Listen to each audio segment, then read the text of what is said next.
ഇന്നത്തെ വചനചിന്ത ദൈവപ്രവൃത്തി താങ്കളുടെ ജീവിതത്തിൽ വെളിപ്പെടും. പുറപ്പാട് പുസ്തകം 14 അധ്യായം 13 തിരുവചനം. ഭയപ്പെടേണ്ട, ഉറച്ചു നിൽപ്പിൻ, യഹോവ എന്ന് നിങ്ങൾക്ക് ചെയ്യുവാനിരിക്കുന്ന രക്ഷ കണ്ടുകൊള്ളുവിൻ. ഇന്ന് കണ്ടിട്ടുള്ള മിസ്രൈമിനെ ഇനി നിങ്ങൾ ഒരു നാളും കാണുകയില്ല. ഇസ്രായേൽ ജനത്തെ ഉപദ്രവിച്ച ഫറവോനെയും ഫറവോൻ്റെ വലിയ സൈന്യത്തെയും കണ്ട് ഇസ്രായേൽ ജനം ഭയപ്പെടുമ്പോൾ ദൈവാത്മാവുള്ള ഭക്തനായ മോശ വിളിച്ചു പറഞ്ഞു, ഭയപ്പെടേണ്ട, ഉറച്ചു നിൽപ്പിൻ. ഇന്ന് വചനം ശ്രവിക്കുന്ന താങ്കളോടൊന്ന് വിളിച്ചു പറയാം, താങ്കളായിരിക്കുന്ന സ്ഥാനത്ത് ഭയപ്പെടാതെ ഉറച്ചു നിൽക്കുക. ദൈവപ്രവൃത്തി താങ്കളുടെ ജീവിതത്തിൽ വെളിപ്പെടും. ദൈവത്തിൻ്റെ മഹത്വം വെളിപ്പെടും. മുൻപിലും പിൻപിലും എല്ലാ വാതിലുകളും അടയുമ്പോൾ, സഹായത്തിനായി ഒരു മനുഷ്യനും ഇല്ലാതിരിക്കുമ്പോൾ, പ്രതീക്ഷകൾ അസ്തമിക്കുമ്പോൾ ദൈവപ്രവൃത്തി താങ്കൾക്കായി വെളിപ്പെടും. ഇസ്രായേൽ ജനത്തിൻ്റെ മുൻപിൽ ചെങ്കടൽ അടയപ്പെട്ടു.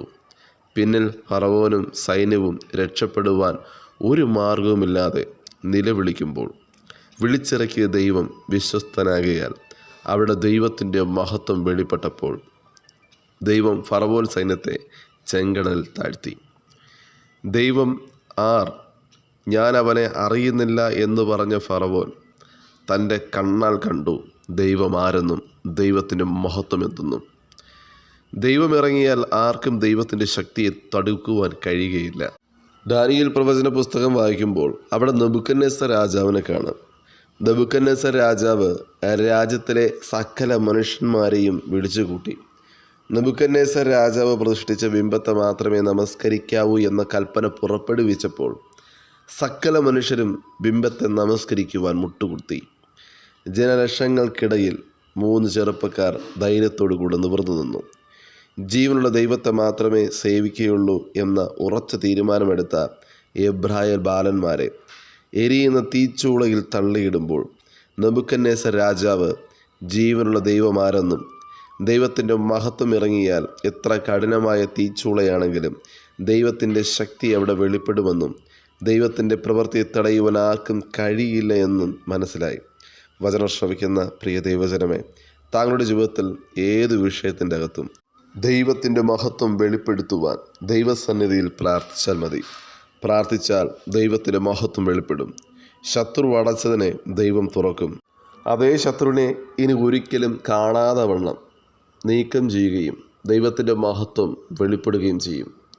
വചനം ശ്രവിക്കുന്ന സഹോദര സഹോദരി, ചിന്തകൾക്ക് അനീതമാണ് ദൈവത്തിൻ്റെ പ്രവൃത്തി. താങ്കളുടെ ജീവിതത്തിൽ ദൈവത്തിൻ്റെ പ്രവൃത്തി വെളിപ്പെടുവാൻ ദൈവസന്നിധിയിൽ ശക്തമായി പ്രാർത്ഥിക്കുക. മുന്നോട്ട് അടയപ്പെട്ട വാതിലിനെ തുറക്കുന്ന സർവശക്തനായ ദൈവം താങ്കളുടെ കൂടെയുണ്ട്. താങ്കൾക്ക് വേണ്ടി ദൈവത്തിൻ്റെ കരം ചലിക്കുന്നു. മുന്നിൽ ചെങ്കടലാണെങ്കിൽ അവ വഴിമാറും, യോർദാനാണെങ്കിൽ പിന്തിരിയും. താങ്കളെ മറ്റുള്ളവർ നോക്കി നിന്ദിക്കുമ്പോൾ, പരിഹസിക്കുമ്പോൾ, ഒറ്റപ്പെടുത്തുമ്പോൾ തളർന്നു പോകരുത്, തകർന്നു പോകരുത്.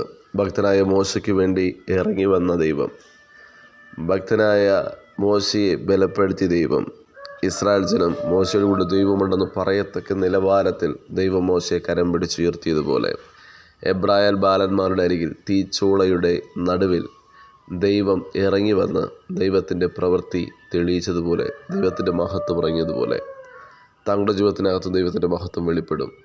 ദൈവത്തെ മുറുകെ പിടിക്കുവാനും വിശ്വാസത്തിൽ ഉറച്ചു നിൽക്കുവാനും പ്രതികൂലങ്ങളെ അതിജീവിപ്പാൻ വലിയൊരു ദൈവകൃപ വചനം ശ്രവിക്കുന്ന ഏവരും കർത്താവ് നൽകുമാറാകട്ടെ. God bless you. ആമേൻ.